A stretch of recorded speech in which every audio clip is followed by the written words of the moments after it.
மகத்தானவன் மனிதானே மகத்தானவன் மனிதானே மகத்தானவன். நண்பர்கள் அனைவருக்கும் வணக்கம். பதிவுக்கு போறதுக்கு முன்னாடி இது வரைக்கும் நம்ம சேனல் சப்ஸ்கிரைப் பண்ணலைன்னா சப்ஸ்கிரைப் பண்ணி சப்போர்ட் பண்ணுங்க.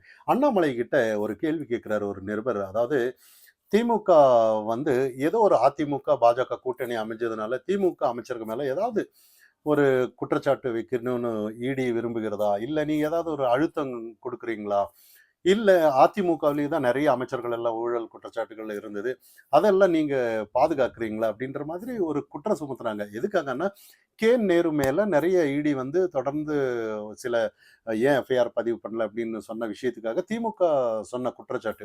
அண்ணாமலை அவர்கள் ஒரு தெளிவான விஷயத்த சொல்றாரு. அதாவது நீங்க ஆட்சிக்கு வந்தா நீங்க அதிமுகவில் நிறைய அமைச்சர்கள் எல்லாம் ஊழல் பண்ணியிருக்காங்கன்னு நிறைய குற்றம் சுமத்துனீங்க. ஆட்சிக்கு வந்துட்டீங்க, ஏன் இத்தனை நாள் அதை நிறைய ஈடி விட்டீங்க, ரைடு விட்டீங்க, எல்லாம் பண்ணீங்க, ஓகே. ஆனா ஏன் அவங்க மேல ஒரு சார்ஜ் ஷீட் கூட நீங்க போட முடியல அப்படின்னு ஒரு பதில சொல்றாரு. ஆனா இங்க அதே இன்னைக்கு வந்து யாருமே யாரையும் காப்பாற்ற முடியாது, எல்லாம் இண்டிபெண்டா தான் செயல்படுறாங்க. அதிமுக ஆனாலும் சரி, பாஜக ஆனாலும் சரி, இடி அவங்க வேலையை பார்க்குறாங்க அப்படின்னு ஒரு பதில் சொல்றாரு. இதெல்லாம் தாண்டி இன்னொரு விஷயம், திமுக தொடர்ந்து நிறைய மாநாடுகளை நடத்துறாங்களே ஒழிய அவங்க தொண்டர்களுக்கான மாநாடாக தான் நடத்துறாங்க. ஏதோ அவங்களால ஒரு உதவி வாங்கினவங்க மட்டும்தான். ஆனா இன்னும் பொதுமக்களை சந்திக்கவே இல்லை அப்படிங்கிற ஒரு விஷயத்த சொல்றாரு அண்ணாமலை அவர்கள். உண்மைதானே. இப்ப வந்து பொதுவெளியில மக்கள் மற்ற அரசியல்வாதிங்க மாதிரி தேர்தல் பிரச்சாரம் எங்கேயும் நடக்கல. இன்னைக்கு ஒரு மாநாடு நடத்துறாரு. அந்த இடத்துல போய் தான் அவங்க உதவி பெறும் அவங்க தொண்டர்கள் மட்டும் போட்டு போயிருவாங்களே ஒழிய, இன்னும் மக்களை சந்திக்கவே இல்ல அப்படின்னு. இன்னொரு கேள்வி அவரு கேட்கிறாரு. இந்த மாதிரி அலைன்ஸ் வந்து பலமா இருக்கு. இப்ப தேமுதிக எல்லாம் தேமுதிகவை ஏற்கனவே கழுவி ஊத்திட்டு இருக்காங்க. ஆனா இருந்தாலும் தேமுதிக எல்லாம் போயாச்சு, எல்லாம் கொஞ்சம் பலமா இருக்காங்க அப்படின்னு ஒரு விஷயத்த சொல்றாரு. அதுக்கு பதில் சொல்றாரு. இந்த மாதிரி யாரு சொன்னாங்க? ஏன்னா காங்கிரஸ் கட்சியை சார்ந்தவரே ஒருத்தர் சொல்றாரு, திமுக செஞ்ச பாவத்தை எல்லாம் நாங்க சுமக்கணுமான்னு பொது வெளியில சொல்றாரு. ஆனா இதெல்லாம் பார்க்கும்போது மக்கள் பார்த்துட்டு இருக்காங்களே இல்லையா? அப்ப அலைன்ஸ் இந்த அளவுக்கு கூட்டணி பலமா இருந்தா மட்டும் ஜெயிச்சிடலாங்கிறது அது கற்பனையான ஒரு விஷயம். ஏன்னா மக்கள் ஃபுல்லா எதிர்ப்பு மனநிலை இன்னைக்கு இன்னும் கூட இருந்துட்டு இருக்காங்க. மக்கள் வேணாம் அப்படின்னு ஒதுக்கிட்டாலே எப்படி இருந்தாலும் என்ன, அவங்க வந்து போட மாட்டாங்க தான். எவ்வளோ பலத்தை வச்சு கூட்டணி அமைஞ்சாலும் கூட போட மாட்டாங்க அப்படின்னு ஒரு உதாரணத்தை சொல்றாரு. கௌரவர்கள் இருந்தாங்க, அதே பாண்டவர்கள் இருந்தாங்க. அந்த இடத்துல வந்து கௌரவர்கள் அத்தனை பேர் இருந்தாலும் பாண்டவர்கிட்ட யார் இருந்தாங்க? ஒரே ஒரு கிருஷ்ணர் மட்டும் தான் இருந்தாரு. ஆனாலும் கூட கடைசியில ஜெயிச்சது யாரு? அப்படின்ற மாதிரி ஒரு எடுத்துக்காட்டு சொல்லியிருந்தாரு. ஆனா, இப்ப அப்படிதான் இருக்கு. ஏன்னா திமுக வந்து இன்னும் கூட ஏதோ ஒரு கூட்டணி வலிமையா இருந்தால் ஜெயிச்சிடலாங்கிற ஒரு கற்பனையில மிதந்துட்டு இருக்காங்க. எடப்பாடி பழனிசாமி அவர்கள் ஒரு விஷயத்த சொல்றாரு. ஆனா, ஒரு ரூ. 5,000 போட்டாங்க பாருங்க. அதுல வந்து திமுக அந்த அளவுக்கு ஒரு இதெல்லாம் ஒரு பெரிய விஷயமா எடுக்க முடியாத அளவுக்கு தான் மக்கள் எதிர்ப்பு மனநிலை இருந்தது. ஆனா, இப்ப ரூ. 10,000 போடுறாங்கன்னு ஒரு விஷயம் எடப்பாடி பழனிசாமி அவர்கள் சொல்லிட்டாரு. நாங்க ஆட்சிக்கு வந்தா ரூ. 10,000 கருணை அடிப்படையில. ஏன்னா, விலைவாசி நெறைய உயர்ந்ததால நாங்க ரூ. 10,000 தர்றேன் அப்படின்னு சொல்லிட்டாரு. வந்த உடனே. இது இல்லாம மாதம் மாதம் ரூ. 2,000. இன்னொரு விஷயம் எம்ப்ளாய்மென்ட்க்கு ஒரு வித்தியாசமா இருக்கு. எம்ப்ளாய்மென்ட்ல இப்ப பதிவு பண்ணி வேலை கிடைக்காதவங்களுக்கு வந்து ரூ. 2,000 நாங்க தர்றோம். நெறைய 12வது முடிச்சவங்க, பட்டதாரி, நெறைய விஷயம். இதே மாதிரி மீனவர்களுக்கு, நெசவாளி நெறைய விஷயத்த அவர் சொல்லியிருக்கிறாரு. ஆனா இதெல்லாம் பார்க்கும்போது, ஓகே மக்கள் வந்து எங்களுக்கு 10,000 வரும், மாதம் ரூ. 2,000 வரும்னு சொன்னாலும் கூட, இதெல்லாம் கொஞ்சம் யோசிச்சு பார்க்கணும். இதெல்லாம் கடைசியில யார் தலையில கட்டப் போறாங்கன்னு. ஏன்னா, ஏற்கனவே கடன் சுமையால வந்து அந்த அளவுக்கு தத்தளிச்சுட்டு இருக்கு.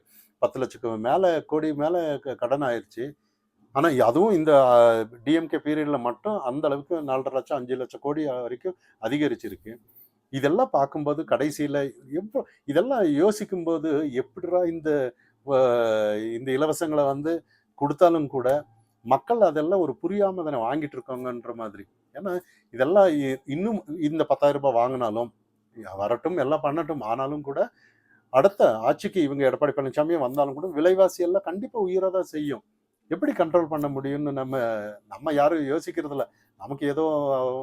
500 தர்றாங்க ஓட்டுக்கு, இல்லன்னா ஏதாவது ஒரு இந்த மாதிரி சலுகைகள் தர்றாங்க அப்படின்னு சொல்லிட்டு மறந்துடுறோம். ஆனா கடைசியில பார்த்தான்னா, எல்லாம் நம்ம மேல தான் வந்து விழுமே ஒழிய, இதெல்லாம் யாரும் எதிர்பார்க்கறதில்ல. அதே மாதிரி இன்னொரு விஷயம், அண்ணாமலை அவர்கள் அதாவது விஜய் பத்தி நெறைய விஜய் அவர்கள் மீட்டிங் பேசுறாரு. ஸ்கிரிப்ட் மாதிரி தான் இருக்கு.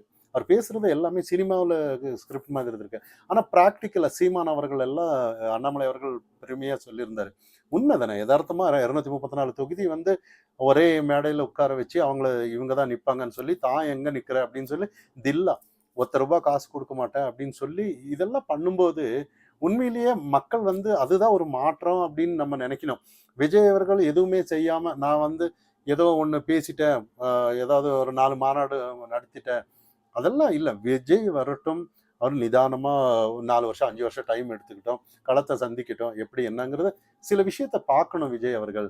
எடுத்த உடனே மக்கள் இன்னொரு விஷயம், விஜய் அவர்களுக்கு டிஆர்பி ரேட் இருக்கு, எல்லாம் இருக்கு, அது வரவேற்கத்தக்கது தான். ஆனாலும் கூட விஜய் இதை வச்சு வெற்றியா கணிக்க முடியுங்கிறது வந்து அது சாதாரண விஷயம் இல்லைன்ற மாதிரி தான் அண்ணாமலை அவர்கள் சொல்றது. ஆனா இதெல்லாம் வந்து அதாவது தமிழ்நாட்டு மக்கள் வந்து இன்னொரு விஷயம் என்னன்னா 4 முனை போட்டி தான் இப்போ. இப்போ வந்து என்ன பண்ணாலும் அப்படிதான் நடக்கும். ஏன்னா விஜய் அவர்கள் ஒரு பக்கம், காங்கிரஸ் எல்லாம் கடைசியில அங்க அறிவாலயம் வாசல்ல தான் இருப்பாங்கன்னு தெரிஞ்ச விஷயம்தான். ஆனா இன்னொரு விஷயம், கூட்டணி அமைஞ்சாலும் கூட, கூட்டணி பலமா திமுக இருந்தாலும் கூட, மற்ற கட்சியினருக்கு வந்து இங்க மதிப்பு இருக்கா அப்படிங்கிற ஒரு கேள்வி எல்லாருக்குமே இருக்கும். இப்போ உதாரணமா திமுக கூட விசிக இருந்தாலும் அங்க மரியாதை இருக்குமா அப்படின்னு ஒரு கேள்வி வரும். காங்கிரஸ் ஆனாலும் மரியாதை இருக்குமா மக்கள் மத்தியில? ஏன்னா கூட்டணி இருந்தாலும் கூட அவங்களுக்கு அந்த மதிப்பு இருக்காது, மக்கள் கொடுக்க மாட்டாங்க.